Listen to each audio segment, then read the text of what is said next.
Good afternoon. We are here today to consider amendments to House Bill 29, which is the current biennial budget, as well as House Bill 30, which is the budget for the 2018-2020 biennium. It can be said that the budget is the most vital piece of legislation considered each year because without its passage, the Commonwealth could not financially function. We have an extra member, but a familiar one, joining us today on the dais. Mr. Speaker, we are glad to have you back, and I want to personally thank you for your leadership.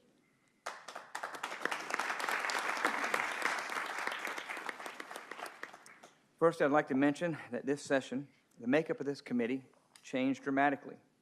We have 7 new members, which represents almost 1/3 of the committee, 5 new subcommittee chairmen.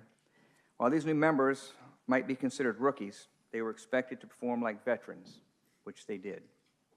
The importance of this committee's work and the budget we will unveil today cannot be overstated. Each of us, as elected leaders, has a constitutional obligation to adopt a balanced budget that meets the needs of our Commonwealth and its citizens. This is my 5th year as chairman of the committee. It's a distinct honor and a privilege for me to work with each of you and serve with each of you. In past sessions, we have made the work of this committee more efficient and transparent. The committee should be proud of the actions it has taken to improve the process. The Appropriations Committee has demonstrated its commitment of being more efficient and transparent by being the first committee to go paperless, the first to use electronic voting, and just by happenstance, we were the first committee to be live streamed. I'm incredibly proud of the actions we have taken to collectively improve the process. We have continued our commitment to transparency and collaboration this year, holding public hearings across the state, 4 of them, and dozens of subcommittee meetings. And as always, we sought input from all 100 House members through a robust series of small group meetings. Perhaps most importantly, for 3 years in a row now, we have completed our work on time or ahead of schedule. And I'm confident we will do so again this year. As your chairman, I have encouraged this committee to take a holistic and long-term approach to writing the budget. Our job is more than moving numbers around on a spreadsheet for any given year. We have to craft budgets that transcend the moment and complement the long-term public policy goals of the House of Delegates and the Commonwealth. We must always be concerned about sound public policy and fiscal responsibility beyond the politics and do what is right for Virginia, even when it's not evident to the pundits or the prognosticators. With that in mind, the budget this year will again chart a long-range course for our Commonwealth. It will be consistent with the guiding principles laid out in recent years, which I recommit to you today. The budget will be structurally balanced, as it always is, avoiding the temptations of short-term wishful thinking. The budget will be judicious, mindful that although state revenues are beginning to rebound, the rate of growth is well below the historic trend growth of 6%. Discipline, as I like to tell y'all, is the word of the day. Through the actions that we are taking in the budget today, we will seek to grow our economy by helping to create good-paying jobs for our citizens, improve our schools so our children will have the best opportunity to succeed in life, and take full advantage of the potential of our great colleges and universities. We need to secure our health care safety net for the most vulnerable Virginians, as well as take care of our hardworking state employees. The direction of this committee's budget will ultimately be determined by whether or not this committee would provide additional health care coverage for uninsured low-income Virginians under Medicaid. Over the last 4 years, I, along with many of my colleagues, have taken the position that before we could expand coverage under the enhanced federal Medicaid match, we need to reform the current system. While for some, the amount of reforms will never be enough, for others, it's too much. The reality is, we have implemented a number of reforms over the years that have made a difference. While some may continue to be hesitant about expansion, the fact is that the Affordable Care Act is here to stay. Virginia has to live with that reality as we try to address our citizens' health care challenges, and I believe the responsible approach is to put forward a plan to protect taxpayers and to control costs as much as possible. Under this plan, Virginia will begin working with the Trump administration to apply for health care funding under the Affordable Care Act while simultaneously pursuing key conservative reforms such as education and work engagement, cost sharing, and personal responsibility incentives to assure personal accountability. We have included mechanisms to make sure that any new health care funding is tied to key reforms that will be implemented through a waiver to the Affordable Care Act. We are confident that the Trump administration will ensure that we get all the reforms we need before providing the funding required to expand coverage. The most important reform is what we call the Training, Education, and Employment Opportunity Program, or TEOP. This program was embodied in House Bill 338, which has already been passed by the House. This plan would allow for individuals to be put in private insurance, either by providing premium assistance to enroll in the individual marketplace or premium assistance to enroll in their employer-sponsored plan. Another issue of importance to all state governments in this country is whether Washington will keep its indefinite commitment to pay their promised share of the expansion cost. Under the language included in this budget, if the federal government ever forfeits its commitment to pay for the cost, the plan will end. Finally, the one concern that many have cited was how to pay for expanded health care without competing with other core programs. Our plan provides for hospitals to pay for the state's 10% share. The revenue collected will be put into a trust fund to fund only the costs associated with providing expanded health care coverage under the Affordable Care Act. These monies cannot be used for any other purpose. As you may know, by extending health care coverage and receiving a 90% federal match, we are able to save approximately $371 million in general funds over the next biennium. The estimated $143.4 million in savings from new programs we approved over the last few years that increased health care coverage to certain individuals who are now eligible for the enhanced reimbursement at 90%. There's another $157 million that results from savings at our teaching hospitals for individuals without health care coverage that will now be covered. These general fund savings form the primary basis of the dollars available to make major investments in a number of key areas that have been a priority for this committee. A top priority this year is investing in our workforce through education and training. We have consistently heard from Virginia businesses that we are not meeting their workforce needs. This budget directly addresses this issue by being strategic in our approach and reflects a paradigm shift in how we fund programs and align them with our needs to grow Virginia's economy. In the area of public education, we are fully funding re-benchmarking an increase of $480 million for our local school systems.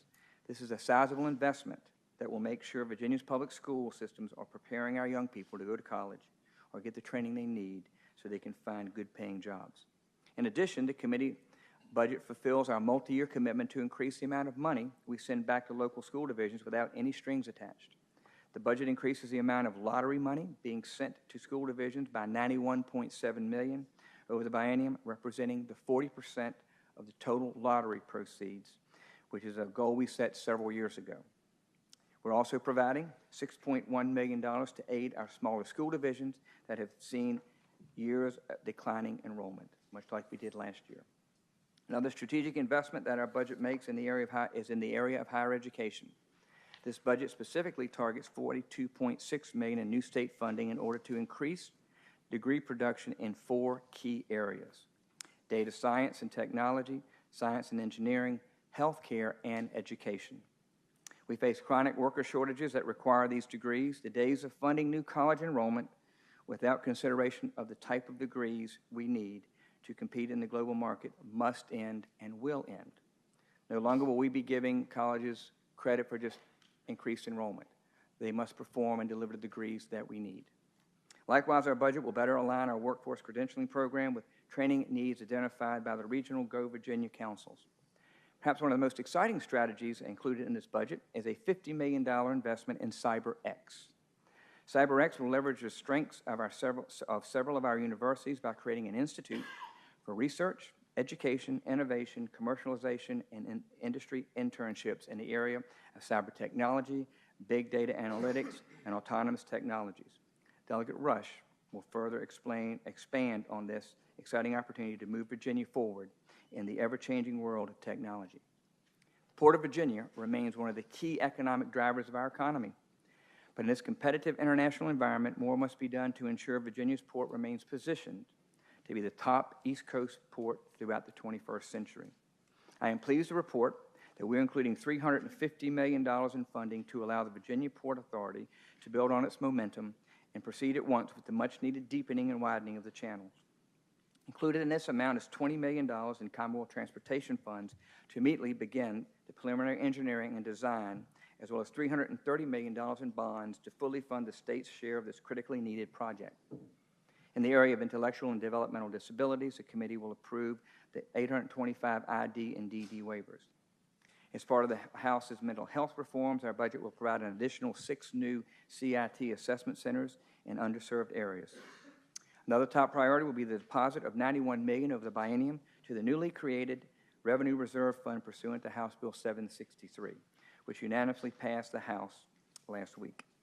This bill creates a secondary reserve to fund the fund to address revenue shortfalls in which the Revenue Stabilization Fund would not otherwise be available. The deposit of $91 million will bring the fund balance up to $248 million by the end of the biennium. In total, the revenue reserve will be capped at 2% of general fund revenues, or about $420 million.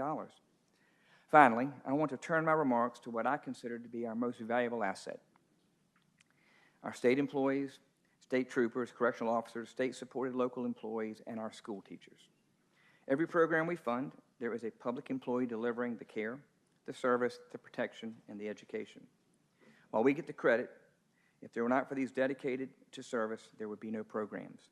Specifically, the committee is recommending a 2% salary adjustment for state employees, college faculty, and state-supported employees and school teachers effective July 2019, a full 5 months earlier than what's included in the introduced budget. With regard to high turnover jobs, our budget will recommend adjustments for adult and juvenile correctional officers, nurses, DSAs in the Department of Behavioral Health, Services Facilities, and police in the Virginia Marine Resources Commission. In addition, our budget will include language to provide that if fiscal year 2018 general fund revenues exceed the official forecast after deducting for any required deposits and the Rainy Day Fund and Water Quality Improvement Fund, state employees would receive a bonus of up to 2% effective December 1st, 2018. The budget will also provide a 1% merit increase for state employees effective July 2019. This is the first merit step increase in many years and was identified as one of the reasons for salary compression in the state workforce. In closing, I believe that our budget recommendations adhere to our commitment to fiscally sound budgeting and clearly and strategically focus our resources on keeping our promises to fund the core services of government. I believe, quite frankly, that the work of the subcommittees have achieved their goals. You have done well, and I want to thank you for all your efforts. I would also like to thank the staff for their hard work and their devotion to good financial management. As I have said in the past, we will be lost without them. I will tell you that it's been a pleasure to serve with Robert and his staff as they challenge me each and every day. They push us, which I think makes this committee a better committee for their commitment.